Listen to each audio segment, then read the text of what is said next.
Assalamualaikum Pak. Waalaikumsalam warahmatullahi wabarakatuh. Bagaimana kabarnya hari ini Pak? Baik, alhamdulillah. Alhamdulillah Pak ya. Saya ucapkan terima kasih kepada Bapak karena telah meluangkan waktu untuk dapat melakukan wawancara. Jadi ini Pak, ini merupakan tugas saya pada paket 3 modul 3.1 tentang pengambilan keputusan berbasis nilai-nilai kebutuhan universal. Jadi ini Pak, Bapak kan sudah lama ya menjadi guru dan sudah lama juga menjadi kepala sekolah. Tentunya sudah banyak sekali kasus-kasus yang Bapak alami selama Bapak menjadi kepala sekolah, dan tentunya Bapak sudah banyak sekali menyelesaikan kasus-kasus tersebut. Yeah. Jadi Pak, ini ada beberapa pertanyaan yang akan saya sampaikan kepada Bapak. Kita anggap sharing ya Pak ya, untuk sebagai saya mengimplementasikan juga materi 3.1 yang telah saya pelajari di modul ini ya. Jadi Pak, selama ini bagaimana Bapak dalam mengidentifikasi kasus-kasus yang merupakan dilema etika ataupun yang menunjukkan moral? Ya, jadi untuk mengidentifikasi sebenarnya mudah saja. Jadi sesuatu itu dikatakan rujukan moral jika ada dua hal, yang satu benar dan yang satunya salah menurut hukum. Sedangkan jika kedua-duanya benar, maka hal ini dikatakan dengan dilema etika. Iya Pak. Berarti kalau misalnya dilema etika itu benar, kedua-duanya benar. Tapi kita masih memerlukan cara-cara dalam kita menyelesaikan masalahnya. Tapi kalau untuk kasus rujukan moral, tentu saja mudah ya Pak, karena pilihannya cuma benar dan salah, dan pasti kita akan memilih yang benar. Oke Pak, selanjutnya bagaimana Bapak dalam menjalankan pengambilan keputusan sekolah, terutama untuk kasus-kasus di mana ada dua kepentingan yang sama-sama benar atau sama-sama mengandung nilai kebajikan yang seperti dilema etika yang Bapak sebutkan tadi. Jadi selama ini saya melakukan identifikasi kasus dari berbagai sudut pandang, kemudian menimbang secara matang mana yang paling benar, dan keputusan saya ambil tersebut tidak ada yang dirugikan dari semua pihak. Berarti semua pengambilan keputusan yang Bapak lakukan itu harus bertanggung jawab Pak ya? Pasti itu bertanggung jawab. Oke, baik. Selanjutnya langkah-langkah atau prosedur seperti apa yang biasa Bapak lakukan selama ini? Ya, biasanya saya melakukan langkah-langkah yang saya lakukan dalam pengambilan suatu keputusan. Pertama, menentukan penyebab, diidentifikasi penyebab masalah itu muncul. Kemudian menentukan siapa yang terlibat dalam masalah tersebut dengan menanyakan kepada orang-orang terdekat atau disilahkan dengan cross check. Kemudian berdiskusi dengan para wakil atau para pihak yang berkepentingan dalam ini membuat beberapa solusi keputusan. Menimbang lagi dari berbagai sudut pandang sebelum memutuskan atau mengambil sebuah keputusan. Ya Pak. Jadi kita harus cross check dulu ya Pak ya. Kita harus melihat dulu pangkal dari masalah itu sangat penting. Sangat penting ya. Jangan gegabah dalam mengambil keputusan ya Pak. Baik sekali. Selanjutnya Pak, hal-hal apa saja yang selama ini Bapak anggap efektif dalam pengambilan keputusan pada kasus-kasus dilema etika? Ya, saya mengedepankan dialog biasanya. Jadi melakukan dialog dengan pihak yang bermasalah dengan prinsip kekeluargaan, agar dapat memunculkan solusi yang dapat diterima oleh kedua pihak dengan cara memberikan bimbingan secara komprehensif sehingga tidak menimbulkan perselisihan dari kedua pihak di kemudian hari. Ya, berarti dialog itulah sebagai pangkal utama dalam Bapak menyelesaikan masalah. Dengan melakukan dialog, berarti kita ada komunikasi dua arah ya antara masyarakat saja yang terlibat dalam permasalahan ini. Oke, baik Pak. Misalnya hal-hal apa saja yang selama ini merupakan tantangan Pak dalam pengambilan keputusan pada kasus-kasus yang Bapak alami?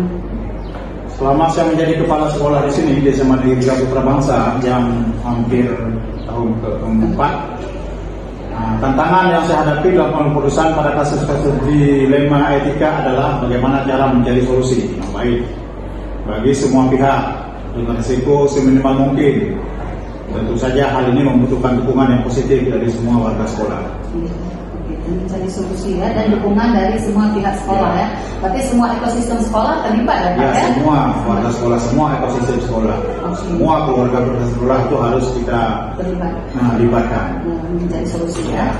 Oke Pak, kemudian apakah Bapak memiliki sebuah jadwal tertentu atau misalnya ada prosedural dalam sebuah menyelesaikan kasus ini? Apakah Bapak langsung menyelesaikan di tempat atau memiliki jadwal khusus untuk menyelesaikannya, misalnya habis akhir semester atau pas mau sidang naikkan kelas seperti itu misal? Oh tidak ada jadwal khusus. Kita nanti per kasus. Setiap ada kasus itu harus segera selesai. Saya berprinsip setiap ada kasus harus segera diselesaikan. Karena penyelesaian permasalahan yang semakin cepat maka akan semakin baik. Maka menjaga harmonisasi dalam lingkungan kerja. Ya, saya juga sependapat dengan Bapak ya. Kita masih mengambil istilahnya kata lama Pak ya, lebih cepat lebih baik Pak ya. Ya, oke. Selanjutnya Pak, adakah seseorang atau faktor-faktor apa saja yang selama ini mempermudah atau membantu Bapak dalam pengambilan keputusan? Ya, menjalin komunikasi yang baik dengan semua warga sekolah dan melibatkan unsur-unsur internal sekolah yang berkepentingan sehingga bisa berdiskusi dalam pemecahan masalah. Kemudian mengelola emosi yang baik dan memahami bagaimana pengambilan keputusan sebagai seorang pemimpin menjadi faktor yang mempermudah dan membantu saya dalam pengambilan sebuah keputusan. Oke Pak, berarti dia bisa mengambil keputusan sendiri Pak ya, tetap melibatkan semua komponen sekolah ya. Tidak ada yang paling hebat. Tidak ada yang paling hebat. Kerjasama itu yang sangat baik. Iya, kolaborasi Pak ya. Oke, baik sekali. Oke Pak, ini satu lagi yang terakhir Pak ya.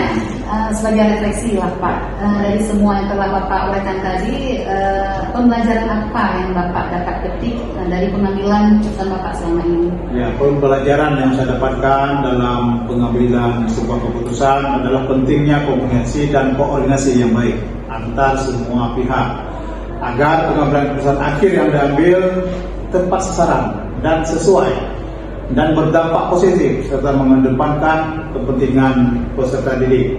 Tentu tidak ada yang lebih penting, baik guru, kepala sekolah dan tendik semuanya adalah kita dititipkan siswa di sekolah, itulah tujuan utama bagaimana kita mencerdaskan murid kita ketika masuk, dia bagaimana ketika kita kembalikan ke orang tua nanti menjadi harus yang terbaik sesuai dengan minat siswa dan apa yang diinginkan oleh orang tuanya. Ya, bagus sekali ya cerita Bapak. Pak, saya juga berharap apabila nantinya saya sudah menjadi pemimpin, bisa juga mencontoh dari Bapak. Apalagi selama ini semenjak saya pindah ke sini, saya melihat Bapak beda lah ya, tidak pernah duduk di sini ya Pak. Hari ini Bapak sudah duduk di sini, terima kasih sekali Pak. Biasanya Bapak selalu kontrol dan itu suatu besar sekali ya, menjadikan contoh bagi kami, teladan ya Pak ya. Tapi saya simpulkan tadi pengambilan keputusan yang Bapak lakukan itu tentu saja dengan koordinasi dengan semua pihak, kemudian harus keputusan yang bertanggung jawab dan tentunya yang terakhir sangat berpihak pada murid. Nah, karena itu seperti cita-cita kita sekarang Pak ya, memang harus melakukan pembelajaran yang berpihak pada murid. Semua yang kita lakukan harus membuat murid itu senang dan bahagia di sekolah. Ya, terima kasih Bapak atas waktunya hari ini. Saya ucapkan terima kasih sekali Pak ya. Assalamualaikum Pak. Waalaikumsalam warahmatullahi wabarakatuh.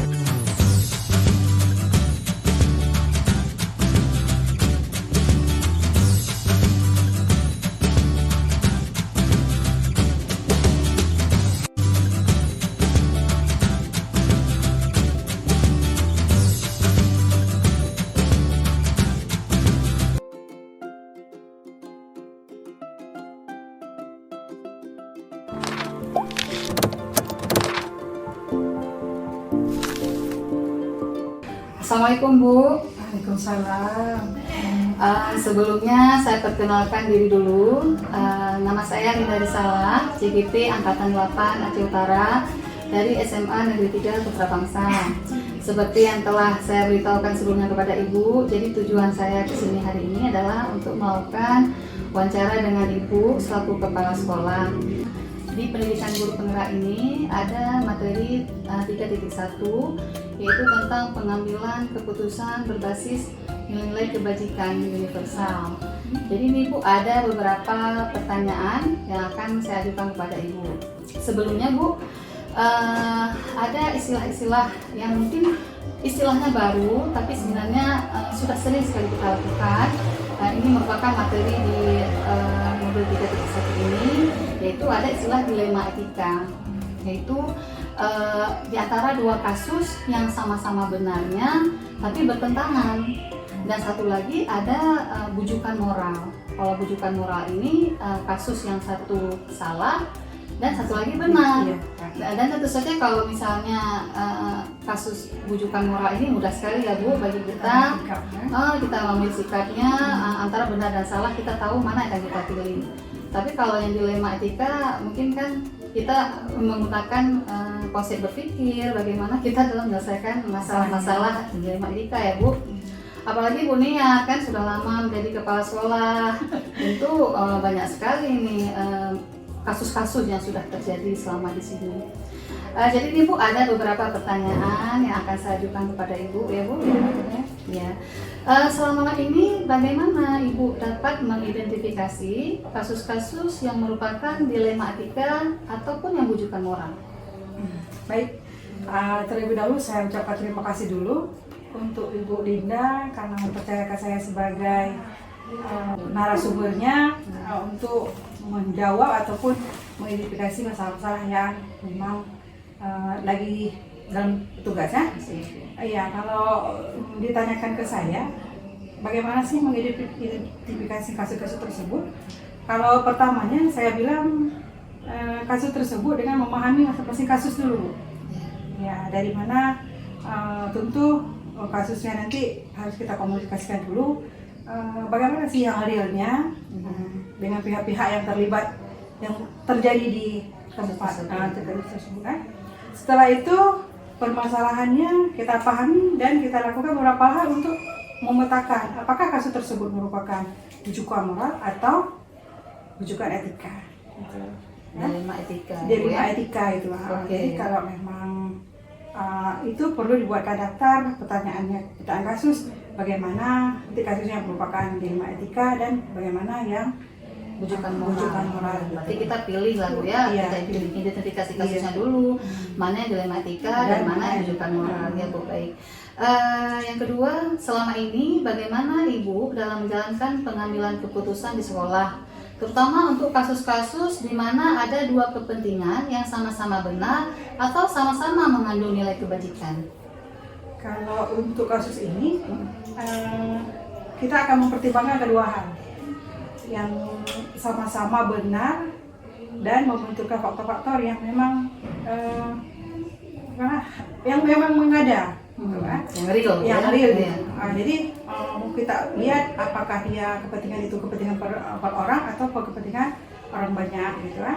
Jadi yang mengandung nilai kebenaran tadi memang dia kadang dilema moral, dilema etika, mana yang realnya itu yang kita tanamkan.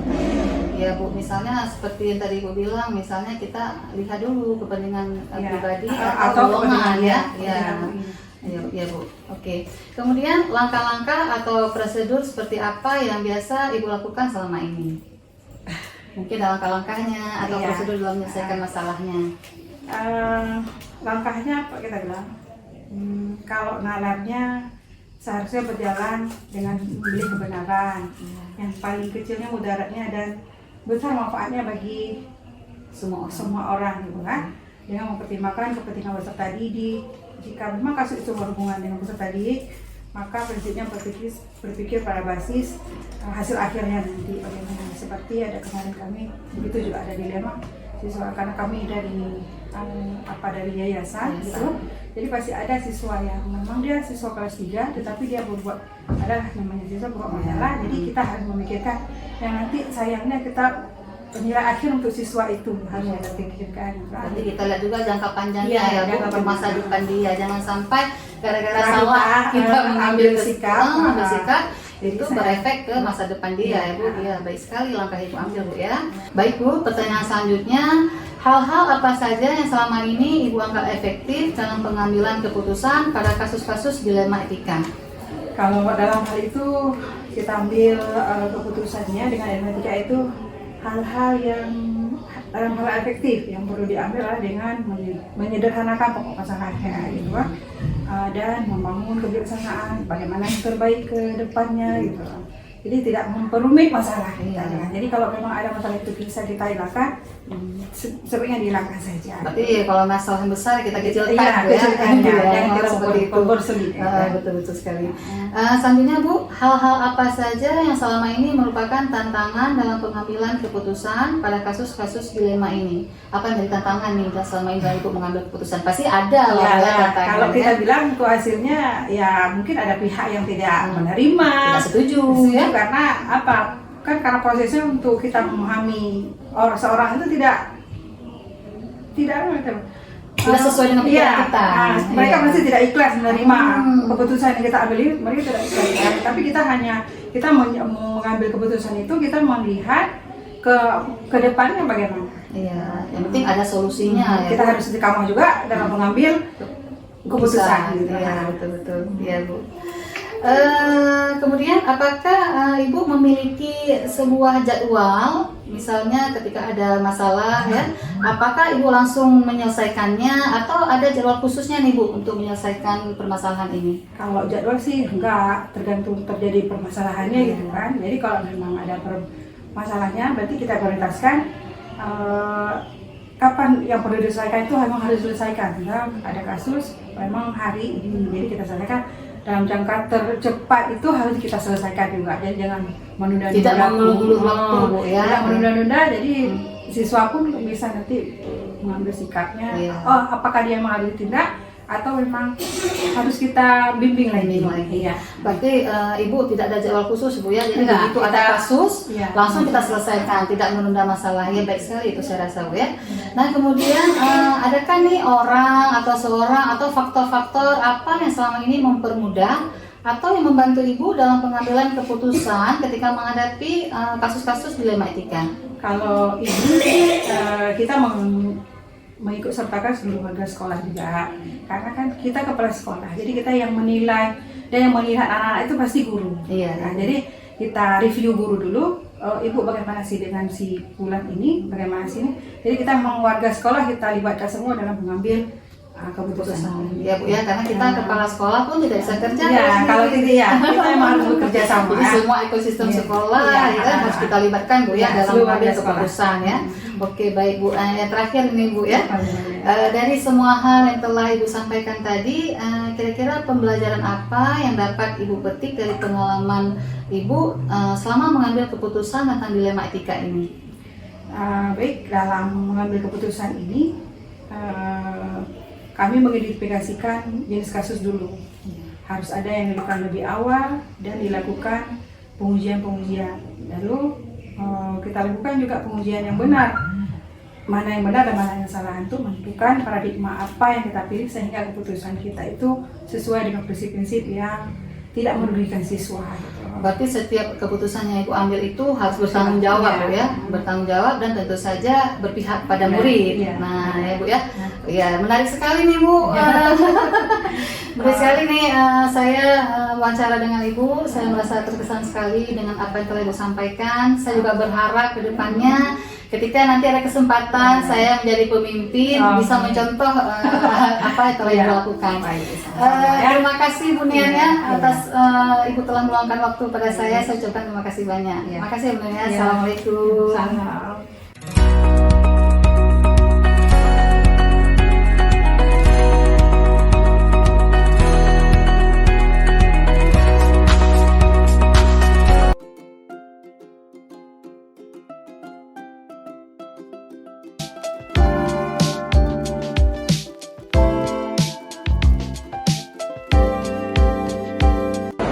Assalamualaikum Pak. Waalaikumsalam warahmatullahi wabarakatuh. Saya ucapkan terima kasih sekali kepada Pak Samsul yang telah bersedia meluangkan waktunya untuk saya ya Pak ya. Ya. Jadi Pak, ini ada tugas untuk wawancara Pak. Iya. Di modul 3.1 itu ada tentang pengambilan keputusan berbasis nilai-nilai kebajikan universal sebagai seorang pemimpin. Jadi Bapak ini sudah berapa lama Pak? Kalau nggak tahu dari kepala sekolah? Iya, saya jadi kepala sekolah itu sudah 2 tahun. Oh, 2 tahun. Sudah 2 tahun di sekolah ini ya Pak? Ya, setahun di sekolah SD 8 Sukun dan di sekolah sekarang ini juga baru setahun. Iya. Nah, tapi pastinya Bapak sudah lama sekali ya Pak ya menjadi guru. Iya.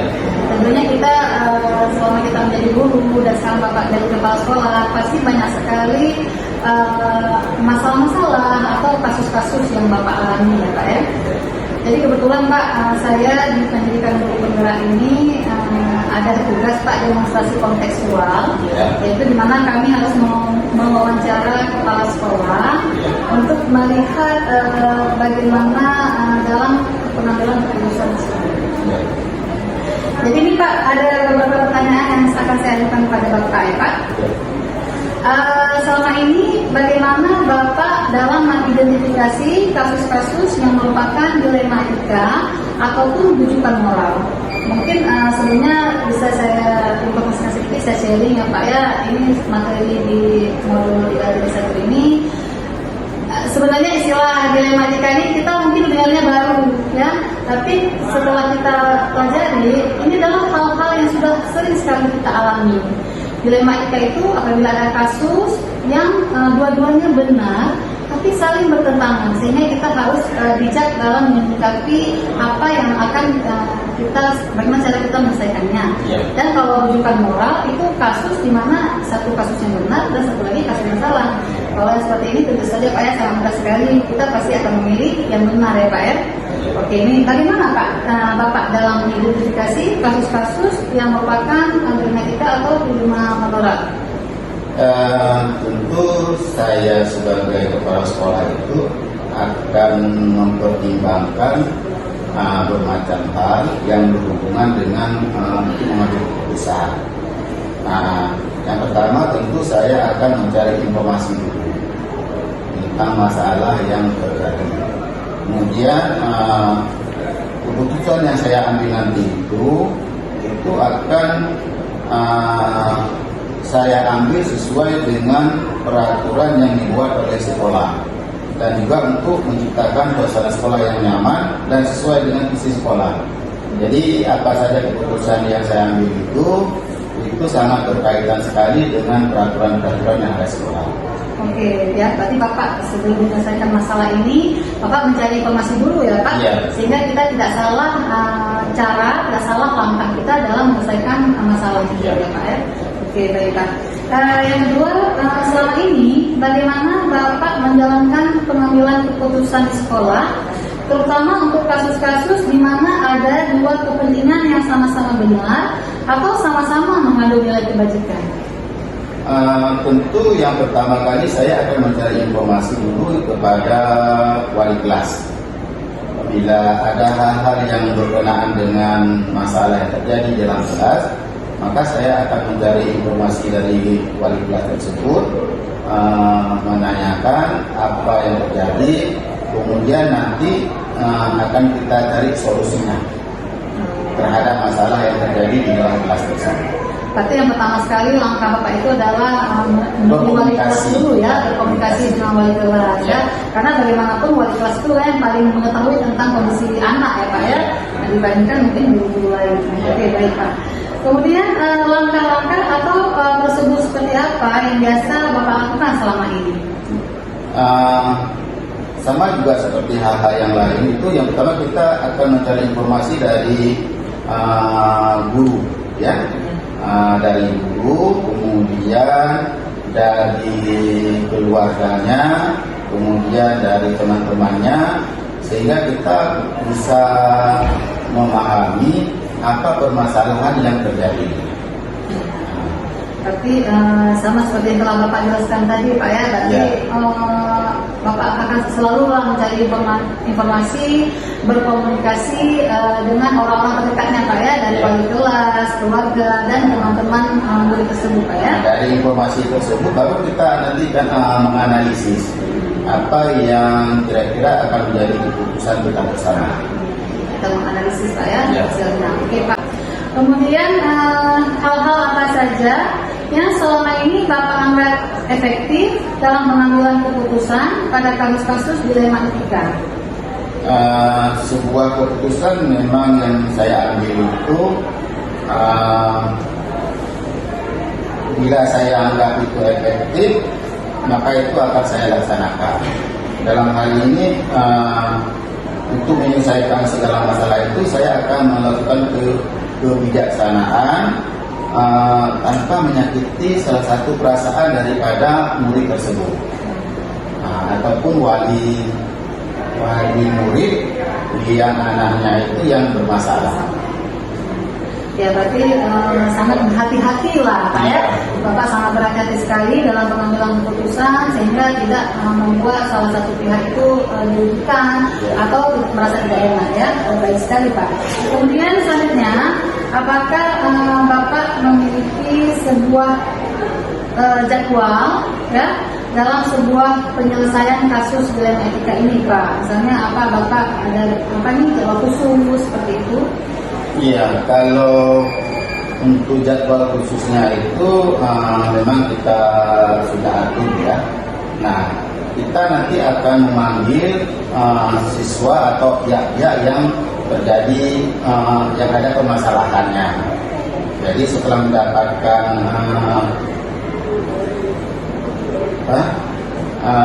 mendapatkan jawaban dari kedua belah pihak, nanti baru kita susun jadwal untuk pertemuan yang selanjutnya. Oh, jadi maksud Bapak jadwal setelah ada masalah Pak ya? Ya. Tapi seandainya nih Pak, seandainya masalahnya tiba-tiba seperti itu, jadi maksudnya apakah Bapak akan mengulur waktu untuk menyelesaikannya, atau mungkin Bapak begitu ada masalah langsung menghubungi pihak-pihak terkait? Masalah yang terjadi secara tiba-tiba itu nanti saya akan berkoordinasi dengan wali kelasnya. Berarti langsung lah Pak ya, langsung Bapak Nanti saya akan mencari informasi apa permasalahannya, kemudian kita akan panggil kedua belah pihak dengan didampingi oleh wali kelas. Nah, nanti kita akan membicarakan solusi yang terbaik bagi kedua belah pihak. Berarti setiap ada masalah Bapak akan langsung mencari solusi ya Pak ya? Ya, tidak akan menunda ya. Oke, baik. Selanjutnya Pak, adakah seseorang ataupun faktor-faktor apa yang selama ini mempermudah atau membantu Bapak dalam menyelesaikan pengambilan keputusan? Kalau faktor yang mendukung mengambil keputusan itu yang terutama tentu guru-guru yang ada di sekolah saya. Karena secara langsung ada mereka yang berhadapan dengan siswa atau murid. Nah, dari mereka itulah saya mendapat informasi sehingga saya bisa menyelesaikan permasalahan yang terjadi di sekolah. Ya berarti Bapak dibantu lah ya Pak, karena bagaimanapun kepala sekolah itu kan tidak sendiri ya Pak ya. Berarti sangat perlu sekali kerjasama antara Bapak sebagai pihak pengambil keputusan itu dengan wali kelas ya, ataupun dengan guru-guru lain yang mengetahui sekali tentang keadaan siswa atau tentang kasus yang dalam ini ya Pak ya. Oke, baik sekali Pak. Sebenarnya ini menarik sekali ya Pak ya, seandainya diberikan waktu lebih banyak tentu kita bisa lebih banyak lagi untuk sharing ini, berhubung waktu sangat terbatas Pak ya. Jadi yang terakhir, dari semua hal yang telah Bapak sampaikan tadi, pembelajaran apa yang dapat Bapak petik sebagai Bapak dalam mengambil keputusan dilema etika ini? Yang pertama, bahwa menjadi pemimpin itu tentu harus bertanggung jawab terhadap yang dipimpin. Nah, saya sebagai kepala sekolah tetap melaksanakan tugas yang diberikan kepada saya dengan mengajak bersama Dewan Guru untuk menyelesaikan sesuatu masalah yang terjadi di sekolah. Berarti setiap keputusan yang Bapak ambil itu harus bertanggung jawab ya? Iya, bertanggung jawab, kemudian dimusyawarahkan dengan guru-guru yang ada di sekolah, sehingga nanti tidak terjadi ketimpangan antara keputusan yang kami buat di sini dengan kenyataan yang ada di lapangan. Ya, baik sekali Pak ya. Berarti setiap keputusan yang Pak ambil itu harus selalu bertanggung jawab dan tentu saja berkolaborasi dengan seluruh komponen sekolah Pak ya. Ya, bagus sekali Pak, pengambilan keputusan yang Bapak ambil, saya rasa ini bisa menjadi contoh untuk saya apabila nanti di depannya ada kesempatan bisa menjadi seperti Bapak Pak ya. Oke Pak Samsul, terima kasih banyak atas waktu yang telah Bapak sediakan untuk saya. Terima kasih Pak ya. Terima kasih Pak. Assalamualaikum. Waalaikumsalam.